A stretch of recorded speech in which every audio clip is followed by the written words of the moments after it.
Hello students, how are you all? So, we were discussing the chapter Why Do We Fall Ill last time.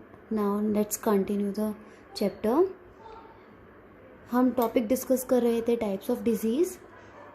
So, types of disease on the basis of duration, there are basically two types of disease, acute and chronic.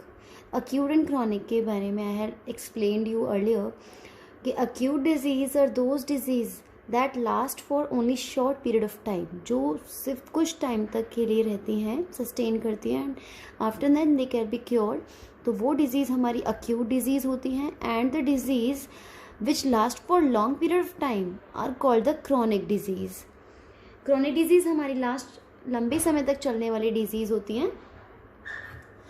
इनका curation time भी हम कुछ decided नहीं होता है कि कोई disease है वो अगर लॉन्ग पीरियड तक चल रही है तो वो ठीक भी हो जाए या ना हो पाए, कुछ डिसाइडेड नहीं है. डिपेंड्स कि डिज़ीज़ आपको किस तरीके की हो रही है. तो ये डिज़ीज़ जो लंबे समय तक चलने वाली होती है उनको क्रोनिक डिजीज़ या वो सीवियर डिजीज़ भी कहलाई जा सकती है. For an example tuberculosis, cancer, diabetes, asthma, ये डिजीज़ेस आपकी क्रोनिक डिजीज़ है. एंड एक्यूट जैसे कॉमन कोल्ड जुकाम होता है तो it takes only 2 to 3 days, उसके बाद फिर वो ठीक हो जाता है, क्योर हो जाता है. फ्लू भी ऐसा ही है कि हार्डली वो कोई वीक ले लेता है, उसके बाद फिर वो क्योरेबल है. बट क्रोनिक में टाइम लग जाता है, बस आपको कुछ भी नहीं पता. Maybe it takes 3 months, maybe it take 3 years, वो कुछ भी हो सकता है, डिजीज़ पे डिपेंड करता है. फॉर जैसे कैंसर है, आप सभी जानते हैं. So cancer is a kind of chronic disease in which we can not decide how much time will it take to be cure. So it is a kind of fatal disease जिसमें death भी हो सकती है person की. तो chronic disease नहीं बता सकते हैं, वो लॉन्ग टाइम तक क्योर हो सकती हैं, लॉन्ग टाइम पे चलने के बाद भी या फिर नहीं. तो ये दो टाइप की डिजीज़ हैं. मेजर जो डिफरेंस है इनके बीच में कि अक्यूट के लिए हम फिर भी श्योरिटी ले सकते हैं कि in acute disease patients recover completely after the cure. But in chronic disease we cannot decide that patients they will be recover completely or not. It is not decided, जो कि मैंने अभी पहले बताया. In acute disease उसमें कोई weight loss नहीं है, मतलब आपके पर्सनल हाइजीन में इतना ज़्यादा फ़र्क नहीं पड़ता जितना क्रॉनिक डिजीज़ में होता है. मीन्स आप इतना टायर्डनेस फील नहीं करते जितना टायर्डनेस आप क्रॉनिक डिजीज़ में फील कर सकते हो. जितना आपको एक्स्ट्रा सेकेंडरी जो आपके सिम्टम्स हैं वो आपको क्रॉनिक में ज़्यादा तंग भी करेंगे, ज़्यादा परेशान भी करते हैं और पूरे इम्यून सिस्टम को वीकन भी कर देते हैं. But in acute that much not happens. इतना ज़्यादा मतलब टाइम भी नहीं लगता है एक्यूट में, और इतनी ज़्यादा मतलब आपके बॉडी में टायर्डनेस भी नहीं होती, एंग्जाइटी भी नहीं होती है. बस ये थोड़े से बेसिक डिफरेंसेस थे एक्यूट और क्रॉनिक के बीच में. अभी जो हम नेक्स्ट टॉपिक पढ़ने वाले हैं that is of the causes of disease, in which we will be studying the two basic causes, that is immediate and the contributory. Immediate आप नाम से ही समझ पा रहे होंगे कि immediate causes are the causes in which the organisms enter our body and causes disease. organisms धीरे धीरे enter करता है immediately, मतलब cause जो कॉज आया है वो इमीडिएट आया है, बट वो जब एंटर करता है और रिएक्शन दे देता है that is immediate cause. And cause और वो सडनली फिर वो डिजीज़ कॉज करता है. जैसे वायरस है, वायरल एकदम से हो गया आपको होता है, फिर वो फ्रिक्वेंटली वो नंबर ऑफ अपना जो कॉलोनीज़ है इतनी बना देता है कि आपको इतना टाइम लग जाता है. वो 10 to 12 days आपको वायरल फीवर भी जैसे आप जानते होंगे वो इतना टाइम ले लेता है अपनी कॉलोनीज़ को बनाने में. फिर आप मेडिकेशंस में एंटीबायोटिक्स वगैरह पे जाते हैं, उसके बाद फिर आप रिकवर हो पाते हैं उससे. तो ये कुछ माइक्रो ऑर्गेनिजम्स हैं, वायरसेस, बैक्टीरियाज एंड प्रोटोजोन्स, जो इमीडिएटली कॉज करते हैं हमारे इम्यून सिस्टम पे और डिजीज कॉज कर देते हैं. The next one is the contributory causes. So contributory causes are the secondary factors. ये आपके सेकेंडरी फैक्टर्स है. सेकेंडरी फैक्टर्स लाइक जैसे आपके अंदर वायरस एंटर हुआ है या बैक्टीरिया एंटर हुआ है तो ये हुआ भी तो किसी ना किसी मीडियम से होगा ना, कोई मीडियम तो होगा, कोई वेक्टर तो होगा उसको कैरी करके ले जाने वाला। तो जो भी आप जैसे आपने कोई वाटर, कंटामिनेटेड वाटर या फूड, जंक फूड ले लिया, कंटामिनेटेड वाटर में आपने, जैसे आप गोलगप्पे खाए, अब गोलगप्पे खा रहे हैं आप, और पता नहीं है, ज़रूरी थोड़ी है कि जो गोलगप्पे वाला है स्ट्रीट फूड पे आपको गोलगप्पे जो दे रहा है वो पर्सन, वो RO वाटर या मिनरल वाटर ही रख के रखा हो उसने, ऐसा नहीं है। वो इम्प्योर वाटर होता है, और कितना पुराना वाटर होता है you can not even decide. तो इतना मतलब जो डर्टी वाटर है उससे इतनी बीमारियां फैल सकते हैं। फॉर एग्जांपल कॉलेरा जो है, कॉलेरा एक ऐसी डिजीज़ है जिसमें आप अगर, वो वाटर के थ्रू ही कॉन्टैक्ट होती है, उसका वाटर के थ्रू ही वो मतलब कॉलेरा डिजीज़ कॉज होती है, जिसमें होता क्या है कि आपके वॉमिटिंग भी होना शुरू हो जाती है और लूज़ मोशंस भी होना शुरू हो जाता है।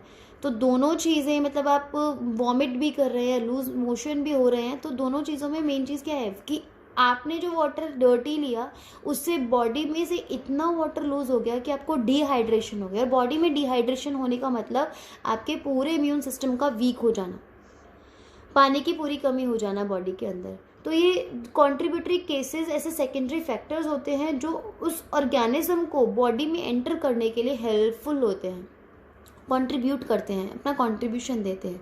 कुछ अनहाइजीनिक सराउंडिंग्स, अनक्लियर सराउंडिंग्स होती हैं, फूड आप पता ही है आपको, डर्टी वाटर पता है आपको, नरिशमेंट भी, अगर आपकी नरिशमेंट प्रॉपर नहीं है, पॉवर्टी है, मतलब स्टैंडर्ड ऑफ लिविंग पुअर है, आपको तब नहीं पता किस तरीके से हमें, कितना हाइजीनिक स्टेट में हमें रहना चाहिए, किस तरीके से हमें खाना चाहिए। अगर आपका लिविंग मतलब आपका लिविंग सिस्टम पुअर स्टैंडर्ड का है तो फिर आप डेफिनेटली इस कॉज के अंदर आप खुद भी एंटर हो सकते हैं। तो ये कुछ कॉजेज़ हैं जो डिजीज़ में अपना कंट्रीब्यूशन देते हैं, immediate causes and the contributory causes. तो नेक्स्ट कि जो ये डिजीज़ेज़ है फिर ये होती किस तरीके से है, मतलब कितना ये जो कॉज है कैसे कैसे फैल भी सकता है। सो डिजीज़ में भी due to infectious causes and non infectious causes, जैसे कि आप नाम से ही समझ पा रहे हैं, infectious causes and non infectious causes. Infectious in which the disease the spread from one person to the another, वो ऐसी डिजीजेस अगर किसी भी माइक्रो ऑर्गेनिज्म के थ्रू वो कॉज हुई है तो वो एक पर्सन से दूसरे पर्सन में वो आपकी स्प्रेड कर रही है, that is a infectious cause, और we can say the infectious disease. Infectious disease are also called as the communicable disease, ये कम्युनिकेट कर रही है इसीलिए इनको कम्युनिकेबल डिजीज भी कहा जाता है। The next one is non infectious disease. Non infectious disease from the words these are the disease in which no spread is there, means they are not spread into the community, ये community में spread नहीं होती, they do not spread from one person to another but they remain internal, ये internally body में मतलब आपकी persist कर जाती हैं और फिर आपको इन्फेक्शन कॉज करती हैं। आप खुद इन्फेक्टेड हैं उस डिजीज से but you are not infecting others, so these type of disease are called the non infectious disease and are also called non communicable disease.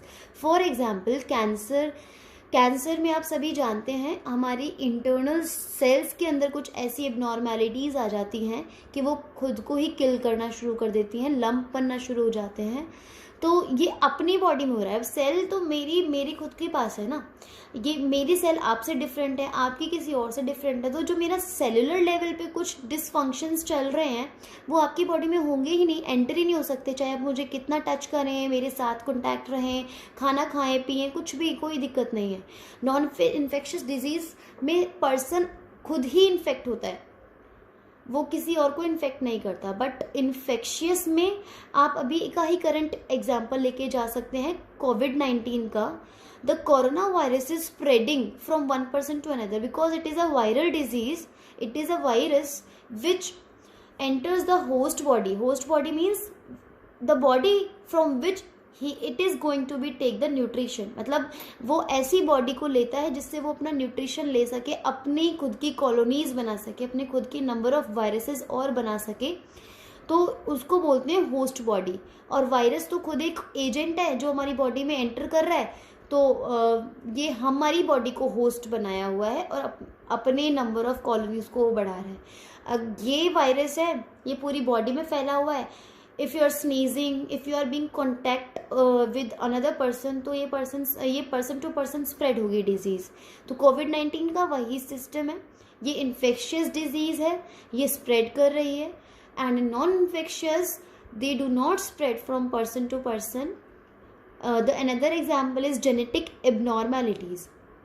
My genes are my genes, मेरे genes मेरे हैं, your genes are your genes.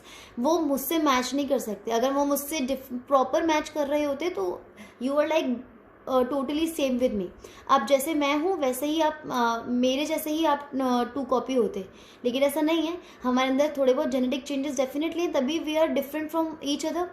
तो genetic abnormalities अगर body में होती हैं तो वो हमारी खुद के अंदर हुई है, वो एक इंटरनली पर्सनली हो रही हैं उस पर्सन के अंदर, they are not infecting the others.